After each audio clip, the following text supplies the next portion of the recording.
Have you ever had that conversation with a friend where you talk about, like, what's your greatest fear? And you usually hear spiders, pretty scary, ghosts. I believe in ghosts, but those aren't the scariest things. Darkness. The dark is very scary if you because you don't know what's there. Heights, because you're afraid to fall.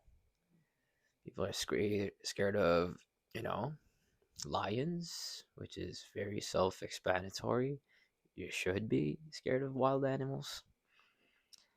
Some people have weird fears, Some people fear like the holes, like weird holes. I don't know what you call that, which is understandable. Pretty weird, claustrophobic. Yeah, people do get scared by that, and because it's attached with trauma. So I can't really say anything about like why are you scared of that? Ew. But yeah, I get that conversation most of the time. It's a fun thing to talk about. You learn a little bit about the person you talk to. You learn a little bit about yourself. Pretty fun conversation to have. So maybe that's why in this video I'm going to talk about that one fear I have. That is what I think most of the time when I think about fears is fear of losing myself again. They might say like, "Oh, losing yourself. What a cliche answer." Like, never heard that one before. But no, that is really my fear. Have you ever felt a thing called derealization? That's a scary ass feeling.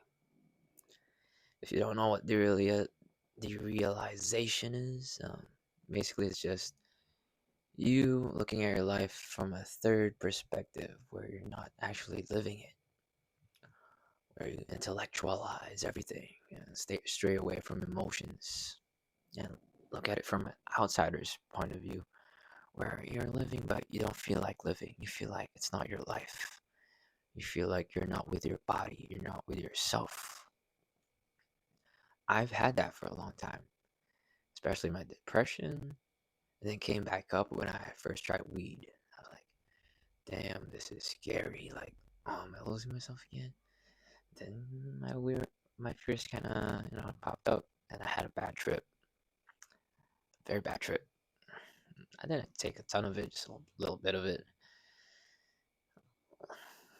like a lot. But if you do weed a lot, it's not that much, but it's a lot to me. And my family's probably gonna see this, like, why did you do that? I'm like, oh, it's not illegal here. Man, no, I don't. I'm not going. I'm not gonna take weed anytime soon, or like any type of drugs or alcohol, because that's just not me. I'm scared of that thing again, losing myself. Derealization is like one way of losing yourself, which is very very scary. It's like you looking at yourself at all times, just not really living. You lose yourself a bit by bit every day, and it's a scary feeling, especially when it comes from depression. It's like you to the point that you can't even look yourself in the mirror. Like, who is this guy? When you look in the mirror, it's like you're looking at a monster or something. It's like I couldn't even think about who I was back then. I couldn't even realize like, hey, you know, life is good, life is living. That thought didn't pop up in my head. I was like numbing myself. I made myself numb to everything to the point where I wasn't looking myself through a third point view because I never tried to be myself.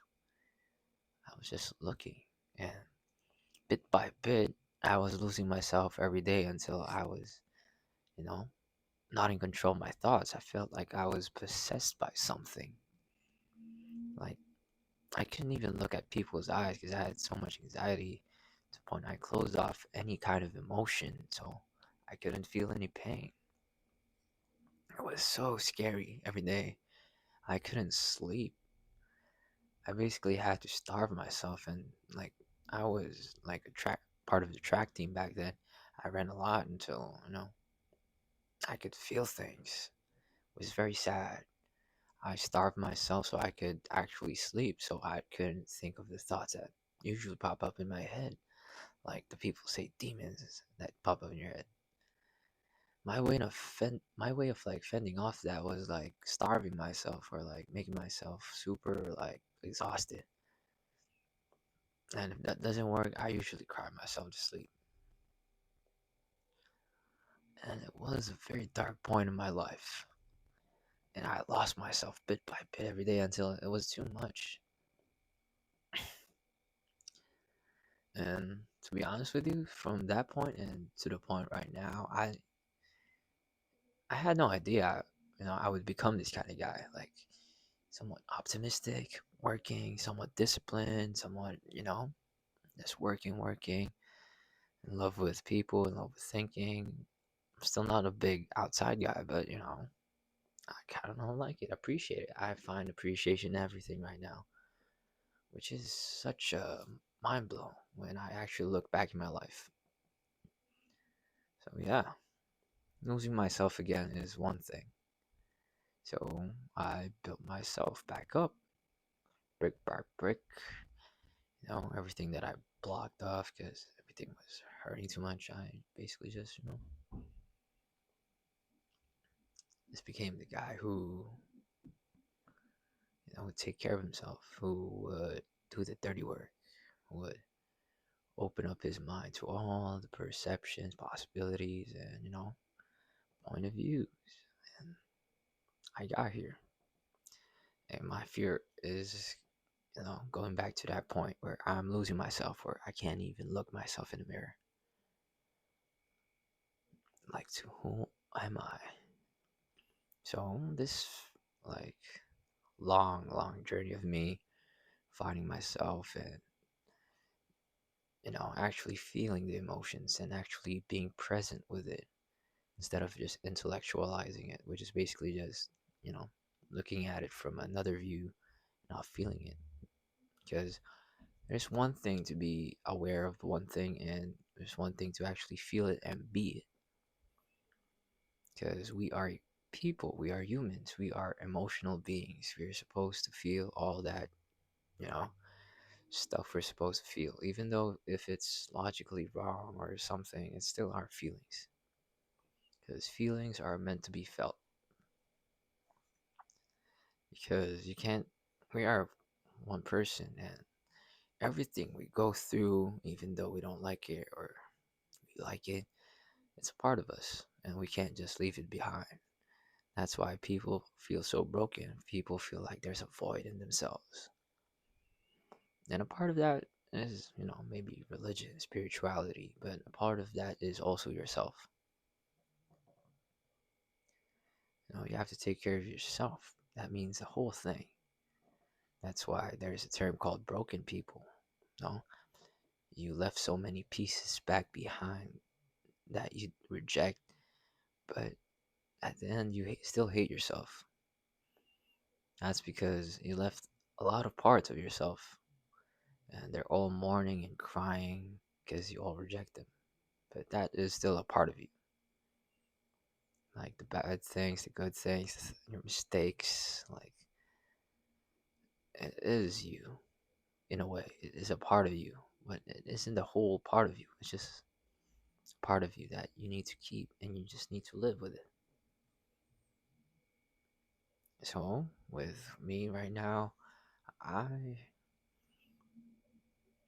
I remembered all the things that happened back then, and that is a part of me, and I'm proud of it because by using that memories or pain or everything, I am who I am right now. I am pretty good with everything. Financially, I'm pretty good. At my age, it's actually a pretty big thing. Mentally, I am greater than I ever was. I am positive thinking. I am somewhat self disciplined. I know it's not the best in cleanliness, but it's definitely somewhere I can live with, which is a big plus to me. So yeah, with losing yourself, I don't think I would ever go back there again because I have myself. I am whole. Whatever happens, whatever burdens that happens, I have myself with me, and that is a big plus. Having myself in the back, like, I thank myself a lot for doing things to like make myself whole, make myself actually do the self work, because this thing is not like one and done complete. It's a everyday thing. It's a practice. It's a lifestyle, and I'm happy to live it. And most of what I talk about is mental health and what I feel, what I do, because I started this like I should make videos, one day at a time, so I could actually be vulnerable. Because I had so much anxiety back then to let people know even like a little bit part of me. So this 100 video thing is just like me making myself comfortable to open up being vulnerable about certain things that I would talk about. And maybe that's why all these videos, it's kind of linked to like self-care, self-work, like type of things, because that's what I usually think about. And that's why I'm not really a materialistic kind of person. I don't really care what kind of car I got, what kind of stuff I got. I'm happy with whatever, I guess. Just what makes me happy is me, you know, making myself happy. Because that's all there is to it. And then, giving love to people, give me love. Setting a boundary on people who bring negativity in my life. And I'll never let myself go again. That's a promise to myself. And I uphold my promises because I have that much respect for myself. And I know I'm going to be big one day and stuff like that. So, whatever happens, I'm not going to take down like this 100 videos thing. Because it is a part of me. And it's a part of me that I chose to show in the world. Well, if it somehow bites my butt when I, go up, well, so be it. I'll say I'll learn. I say that's not what I think right now, which is probably true because I am open to learning. If I am wrong, please tell me. I will listen. But that doesn't mean I'm going to change my perspective like that. But I am open to other perspectives. That's what I'm saying. And I'm open to me being wrong. Because this open mindedness actually helped me a lot. Like being open to everything. Even if what I hear is super wrong or not really wrong, like I'm really against it, I'd find like tidbits and bits of pieces of why you think that, and you know, learn a little bit about you or myself. Because I don't want to be living a life of contradiction.